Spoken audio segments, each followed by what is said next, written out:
నమస్కారం శ్రావణ్ గారు, రానున్న ఎన్నికల్లో టీడీపీ జనసేన పొత్తుతో ఏ విధంగా ముందుకెళ్ళబోతున్నారు? మీ బలం ఎలా ఉండబోతుంది? రేపు రాబోయే 24 ఎన్నికల్లో జనసేన, తెలుగుదేశం అలాగే మరో మిత్రపక్షం బీజేపీ పార్టీతో కలిసి ప్రయాణం చేయడానికి సిద్ధమవుతున్న తరుణంలో ఖచ్చితంగా ఈవేళ మా పాలక పార్టీ ఏదైతే జగన్ పార్టీ ఉందో దాన్ని అధికారాన్ని దించి ఖచ్చితంగా హస్తగతం చేసుకుని ఈ రాష్ట్ర ప్రజలకి మేలు చేయాలని, బాగు చేయాలనే ఉద్దేశంతోనే జనసేన టీడీపీ మిత్రపక్షంగా కలిసి పనిచేస్తూ ఉన్నాం, ముందుకెళ్తా ఉన్న పరిస్థితి. అదేవిధంగా ఈ గాజువాకు సంబంధించి పవన్ కళ్యాణ్ గారు లాస్ట్ టైము 58,000 ఓట్లు తెచ్చుకొని 2వ స్థానంలో ఉండి ఓడిపోవడం సంగతి ఇవాళ స్టీల్ ప్లాంట్ కార్మికులు కానీ గాజువాక ప్రజలు కూడా మేము తప్పు చేశాము, ఈ తప్పు జరగడం వల్ల ఈ స్టీల్ ప్లాంట్ ప్రభుత్వ రంగం రక్షించుకోలేని పరిస్థితికి నెట్టబడ్డామని చెప్పి పశ్చాత్తాపడుతున్న సందర్భంలో రేపు 24 ఎన్నికల్లో జరగబోయే ఎన్నికలను ఖచ్చితంగా పవన్ కళ్యాణ్ గారికి ఇక్కడికి వచ్చి పోటీ చేయాలి, పోటీ చేస్తే గెలిపించుకుంటాం, మా రుణం తీర్చుకుంటామని చెప్పేసి ఉక్కు నగరం ప్రజలు కానీ గాజువాక ప్రజలు కానీ ఆలోచిస్తున్న తరుణంలో ఒక్కవేళ పవన్ కళ్యాణ్ గారిని ఇక్కడ పోటీ చేయడానికి ఆయన నిర్ణయించుకోకపోతే మటుకు ఆల్టర్నేటివ్గా కూడా ఖచ్చితంగా మాకు ఇక్కడ లోకల్గా కానీ ఎవరు వచ్చినా కానీ గెలిపించుకొని సిద్ధంగా ఉన్నాం.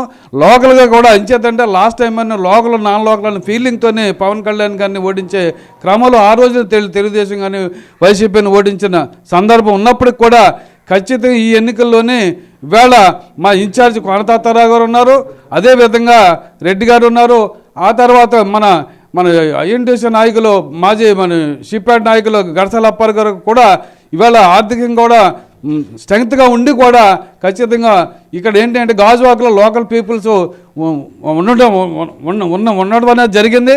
ఖచ్చితంగా నాన్ లోకల్ ఫీలింగ్ అనేది మా పవన్ కళ్యాణ్ నచ్చనమాట. అది ఖచ్చితంగా ప్రజల దగ్గరికి వెళ్ళి ప్రజలతో మమేకమై పనిచేస్తున్న నాయకుడికి ఎమ్మెల్యే టికెట్ ఇస్తాం, గెలిచే అభ్యర్థికి టికెట్లు ఇస్తామని చెప్పిన నేపథ్యంలో ఖచ్చితంగా గాజువాకు సంబంధించి జనసేన అడ్డాగా తయారు చేసుకోవడానికి జనసేన పార్టీ ప్రయత్నం చేస్తున్న సందర్భంలో టీడీపీతో కలిసి ఎటువంటి అరమరలు లేకుండా పనిచేయడానికి సిద్ధంగా ఉన్నాం.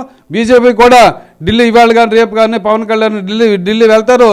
అటు నుంచి వచ్చిన తర్వాత కూడా బీజేపీతో కూడా టైఅప్ ఫైనలైజ్ చేసుకుని ఎన్నికలు సిద్ధమవుతున్న తరుణంలో ఇక్కడ గాజువాకు సంబంధించి జనసేన పార్టీ గెలిపించుకోవడానికి సిద్ధంగా ఉన్నామని తెలియజేస్తా ఉన్నాం.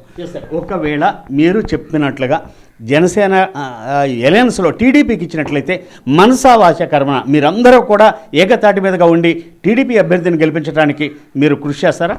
ఖచ్చితంగా వీళ్ళ జనసేన పార్టీ తరపున నాయకులుగా కానీ కార్యకర్తలుగా కానీ ఎలియన్స్లోనే పవన్ కళ్యాణ్ గారికి ఎవరికి టికెట్ ఇచ్చినా, టీడీపీకి ఇచ్చినా బీజేపీకి ఇచ్చినా కలిసి పనిచేయడానికి గెలిపించుకోవడానికి శక్తి వంచన లేకుండా అరమరలు లేకుండా ఖచ్చితంగా మేము పనిచేస్తామని చెప్పేసి తెలియజేస్తూ ఉన్నాం.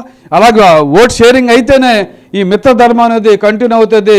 ఓట్ షేరింగ్ జరగటానికే మా పవన్ కళ్యాణ్ ప్రయత్నం చేస్తూ ఉన్నారు. కార్యకర్తలుగా నాయకులుగా ఉక్కునగరం 78 వార్డు అధ్యక్షుడిగా మేము అందరికీ తెలియజేసేది ఏంటంటే అందరూ ఖచ్చితంగా ఒకే మాట ఒకే బాట ఈ రాబోయే ప్రభుత్వం జనసేన టీడీపీ ప్రభుత్వం స్థాపిస్తాం, ఈ రాష్ట్ర ప్రజలకు న్యాయం చేస్తామని తెలియజేస్తా ఉన్నాం.